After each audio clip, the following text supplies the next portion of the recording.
Welcome to the first episode of Eat and Greet. Well, my guest today is Khaleefa Hamdan. Hamdan? That's how you do pronounce it, right? Yep. You got it right. AKA Apollo the Child. Yes. He is well known in the Ottawa community, in the spoken word scene, the hip hop scene, and also the comic book scene for all my DC Marvel fans out there. Let's start with the Urban Legends, the poetry collective. Yes. You've traveled around Canada for various spoken word events, essentially competitions. Yeah. You've promoted, you've organized, you've sold merch. I've seen you do it. There's a lot of back and forth. You're jumping from the stage to behind the counter, essentially. What's that like? Tell me. Busy. In a word, busy, right? It is definitely very, very busy. I've expanded Urban Legends. When I took it over, it was just a slam. And for those who don't know, the difference between slam and spoken word is slam is the competition art, and the art form is spoken word. So slam is essentially the rap battles of spoken word poetry. Gotcha. Yeah. And when I took it over, it was just a slam to form the national team, which we still do. You know, and that there's a lot of merit in competition. But at the same time, I wanted people to share art for art's sake and not have to compete with one another. Yeah. So we created the Women's Slam. We created open mics. So we have purely just Urban Legends open mics. We created an after-school youth program that's free with the main branch of the Ottawa Public Library. And that's still going with the Speak for Youth or Youth Speak. Yeah. It's in its fourth year now, I think, third or fourth year. You became a co-director of Urban Legends in 2014. 2014. And then you stepped down in 2018. What was that 4-year process like? And the difficulties of of stepping down from that position and just kind of letting the reins go. Yeah, it's very, very hard. Because Urban Legends, as you see it now, a lot of that was the work that me and Panos did, you know? And who's Panos? Just Panos is my second co-director for Urban Legends. It's us two that practically ran everything. Yeah. Also a spoken word artist by the name of Plato. Yeah, so he's really, really kept me sane, honestly. Yeah, it's been a lot of behind the scenes work and stuff like that. So it was very much our baby, man. And kind of having to let it go was a little hard, you know? Khaleefa is very soft-spoken, very calm, but when he performs, it's like an alter ego comes out. I guess we can call his alter ego Apollo the Child. But what was it like cultivating that? Is that a way for you to? Is that another part of you coming out on stage? It is, right? And it's a part that I had to cultivate as well. You know, I was just as soft-spoken and quiet when I first started. Yeah. And then just through practice and sheer belief in myself and building that confidence, I've learned the power of my voice and why it's important to speak up and seeing firsthand some of the impact that it's had. You know, and I'm absolutely both blessed and humbled to be able to kind of make that happen. And it very much alter ego is the best way to put it. Yeah. You know, and it's very comic booky too. Very comic booky, you know. And I grew up on comics. That was my jam before kind of getting into spoken word and hip hop and writing in general. Comics were my form of escapism. I grew up very shy, very quiet, you know. Excuse me. Got bullied and picked on a lot. And comic books kind of helped me feel normal. Kind of helped me fit in and adjust. Yep. As my form of escapism for sure.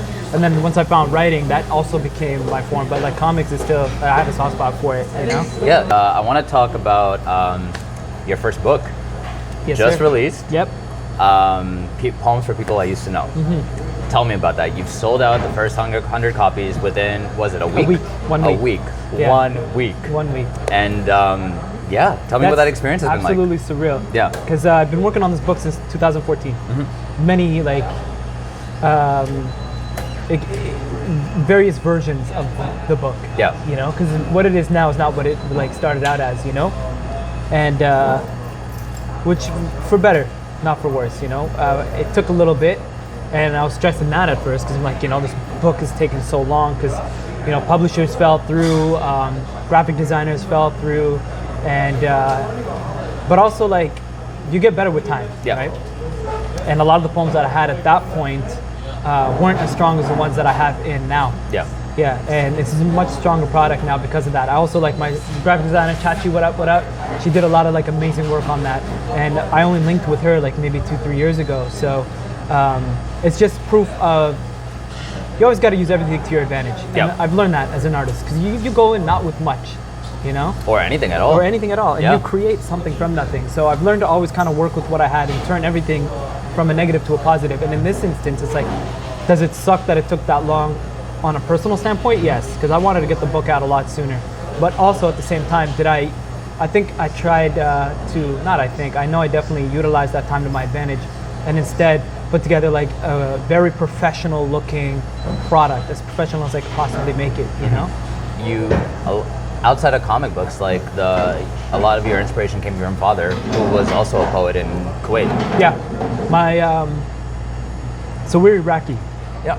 We were living in Kuwait. Well, they were living in Kuwait during the time of the Gulf War. Yeah. So my dad ended up being a political exile because of his poetry. Got you. Yeah, so they bounced back and forth. So they went to Saudi Arabia, where they were turned away at the border. They were being in Turkey, bounced back and forth between Turkey and like European countries trying to get in. Everybody denied them at the border. They came to Syria, where they were jailed, and then they managed to get out. They were released, and then from there, because like the options were, they told my dad that he can go back to Iraq, but because being Shia, if he went back to Iraq, living in Kuwait, they would straight up just put him on firing squad. Yeah.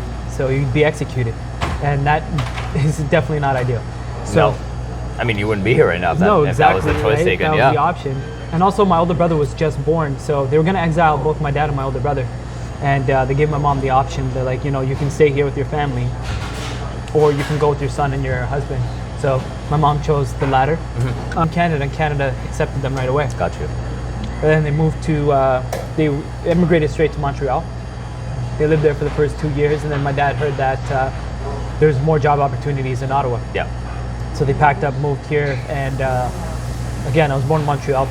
We were living in Walkley, Montreal, which I've been told is a pretty sketchy neighborhood. Okay. Yeah. My hero drives a cab. Yep. I've heard you You got picked perform up. it. Tell me about it. Go on. Yeah. We got picked up by Button Poetry. Okay. No big deal, you know. No big deal. We filmed a cinepoem for it. What a cinepoem is, it's like a music video for spoken word poetry. And that was my first one. Okay. I wrote a poem for my mom, a poem for my dad, and then a poem about nearly being robbed. And those 3 poems got me my first ever like Ottawa champion spot. Yeah. In 2014. Yeah. So we talked about your inspiration. Of course. But let's call it the motivating factor. You wrote your first poem on Valentine's Day in grade 10. Yes, I did. And your crush threw it out in front of you. In the garbage. During What lunch. did that do to you? Oh, man. That killed me. Yeah, I bet. Especially, like I said, I grew up very shy and quiet. You know? And that poem was like huge for me. Giving it away was huge. You know? That was not like me at that point in my life to do something like that, you know? So I gambled. I gave it to her at lunch on Valentine's Day. She read it real quick, mumbled "that's nice," and then threw it in the garbage like right in front of me, you know? Yeah, and that kind of like, I was left standing there like, yo, is this That set a flame in his heart. You know, did that actually just happen? Yeah. And it did. So like, I did what any person would do, you know, naturally I waited till she turned the corner, fished it out of the garbage in front of everyone. There was a decent sized audience that witnessed that. Skipped the rest of the day. I'm like, yo, I do not feel like being in school right now. You know, and then and grade 10's a good time because it's kind of like, it's high school, so you're just like, I can skip. And then my older brother was in my high school too, so I learned how to skip right at like 9th grade, right off the jump. To do it properly, you know? Yeah. We have like legendary skipping stories. But so poetic elements. Poetic elements, that's the OG. It's you, Masai, the NASA kid, and the producer, Prophet One. Yes, Prophet One's no longer with us. God. He did not die. Let's clear. Did not die. Did not die. Yeah. He's just not part of the group, you know? Got you. Yeah, it's on good terms and stuff like that, but we kind of like grew away from that. Yeah, kind of grew apart, which time will do sometimes. Yep. Yeah, but Masai and I connected in high school. He was friends with my older brother. Yes. You know, this was back again when I just started writing. I had no hip hop structure. I wasn't barring properly. I was just writing. He took you under your wing, from what I know. Yes, he did. He did, and I had no real reason to because he barely knew me. You know, and he was in a group at that point called Sinister Minds. Okay. Yeah. And his bandmate at that point told him not to. He was like, "Yo, there's no point. Like, you know, you're wasting your time. You should not be doing this." But Masai did it anyways. You know, and a lot of who I am and where I got to today, I would not have accomplished if he didn't initially believe in me in that moment in time. So we were poetic era at first. Oh, not Era. Poetic Elements. No. Okay. No. ERA was an acronym that stood for Elements Represented Always. Okay. Yeah. So like the 4 elements in hip hop, 4 to 5. There's always a debate on that. But Let's be honest, there's always a debate in hip hop. there's always a debate in hip Yeah. hop. But then Pro Era came out, Gotcha. and like, even though they came up with the name first, or we came up with the name first, there's no way that we can successfully kind of argue that with this huge, like, because they blew up. Yeah. Pro Era is huge. So we decided to drop the acronym because people were mispronouncing it anyways. Yeah. Because it was Poetic Era, but people pronounce it ERA. So like, you know what? We'll just Poetic Elements and we'll keep it at that, you know? Yeah. Which is good. It caught on. It did. And like, you know, we're still together. Yeah. Yeah. We've gotten really, really close because of it. We've done some amazing things. I got to meet like a lot of my heroes growing up that I like grew up listening to. You You know? also released an EP in 2014 called We did Diamond Life. Diamond Life Yeah. after the Sade song and album actually. You know, because that was the first song we recorded was a sample taken from Diamond Life. Okay. Yeah, so we kind of like wanted to pay homage to that, you know. But yeah, no, that was a good album. But it's another need, you know, like we needed to get our songs on the radio. Yeah. So Kareem, my older brother, ended up going to radio broadcasting at Algonquin College, and then got show at CKCU, and then like we went from like getting our music on there as well as other Ottawa artists because we knew the grind. We're on for 4 hours, so we got a lot of time and shit. So we kind of, my older brother started that on his own. Poetic Elements were the first musical guests, and we naturally clicked because like my older brother and I are really close. Masai has always been like a second older brother, you know? Yeah, so we just like naturally super clicked. And then he asked us to stay on permanently, and we did. You know? Yeah, man. Radio was a different dynamic. I was really nervous when I first got on, even though at that point I already had like 5 years stage experience, you know? Yeah. Because I kept thinking like, who's listening right now? Who's tuning in? Like, how many people are listening? And Right. that would always kind of like make me super anxious. But then my older brother put it best. He's like, you know, stop thinking about it that way. It takes weight. It does. Yeah. He's like, don't think about it like that at all. You know, think of this as just a conversation between you and I. Yeah, and That's all then that people it start is. listening. Yeah. He's like, you know, it's just a conversation. And the moment he put it that way, it kind of helped narrow the scope down a little bit. And I learned to just enjoy myself and have fun. Okay, so you've done Poetic Elements, you've done what's called radio. Yeah. And now you've started a new group called Funky Colors. Tell me about that. I've listened to your first single, Hope. And honest feedback, you can tell the difference from the production and the rapping that's occurring from your first album, which is completely two different groups. It is. But it is. the quality. It is. Yeah. Yeah, for sure. And that's the thing. Like we grew a lot, and I can admit that like some of Diamond Life did not age well, you know. And also like we've learned a lot from that album, which is why like as Poetic Elements, it was very important for us to put out a second album to kind of showcase what we learned, both songwriting, production-wise, like mixing and mastering. Like we've grown a lot, you know. But Funky Colors is dope because you get to see all that. Yeah. Funky Colors is different because we wanted to just experiment. You know, it's a mix of spoken word, a mix of hip hop. And literally, we just find beats, we sit down and we'll write and record all in one session, you know? So that's, it creates like a very organic kind of creative process, you know? Yeah, let's end it off. On your Twitter, at the top, it says that you consider yourself the brown Bruce Wayne with less bank. With less bank. So can we expect for you to still be reading comics in the future and being inspired? Of course. A lot of my writing has like a lot of comic book references, both hip hop and spoken word. As other artists before you have also done, Of course, and if you watch My Hero Drives a Cab, like we purposely were like, there's comic book stills in it that we got a dope animator to draw up and include it, because like hip-hop is comics is very much like a part of me. Yeah. So we wanted My Hero Drives a Cab to kind of reflect a lot of the different parts of me. You know? Yeah, so comics will always be there, always be reading comics, always be listening to hip-hop, you know, always will be writing. Yeah. Check Khaleefa and I both out at the comic book shop in Ottawa. Don't click off on this video yet. Yep. And let's see, join us and figure out what we picked off of the racks, and whether DC or Marvel is the way to go. Do you have anything you want to plug before we head out? Follow me on Instagram, Poetic Elements. Twitter is just Apollo the Child. You know, Facebook, Apollo the Child. Again, check out Listen to Poem. Listen to Hope by Funky Colors on Spotify, Apple Music. It's up everywhere. And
So the Spawn. Then we got Supergirl, and then I added to my bin Supergirl because the crossover. Yeah, Legion. Yeah. And then I got Doomsday Clock, Deceased, and I think that's it for now.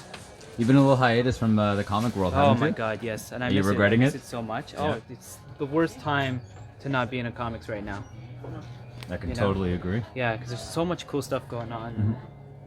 Yeah, it's What a would you shame. say is the inspiration for you? With your spoken word and your hip hop and comic books, it's what's always the been, connection? to be honest, like comics was my first form of escapism before like I really got into writing. So working here was kind of like a haven because it's ground floor. Got to read everything as it came out.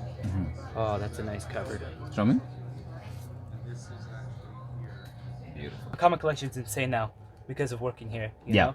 Like I got a lot of signatures, boxes and boxes of comics. My mom called me the other day and was asking me if I was interested in getting storage. Just because she's tired of just having them populate the basement. There's no room anymore. They do take up a lot of space. They do take up a lot of space. And I can't take them with me right now because I'm in a bachelor.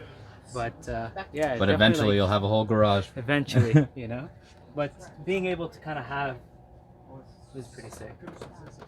But being able to kind of have access to comic books like that was one of the definitely upsides to the job. Would you say this is it's a good outlet for youth looking to get into hip hop to explore the creative side? Of course, hip hop and comics always went hand in hand. It has been. It's coming back. Always, it stopped always for a hands while in in, hand. in the early 2000s. It's funny because I went record shopping recently, and the Marvel hip hop covers, the variants. Yeah. They actually printed that onto the actual covers of the albums that inspired them. So that was kind of cool to see. But yeah, hip hop and comics always has gone hand in hand. So I definitely would recommend it. Yeah, it's pretty dope.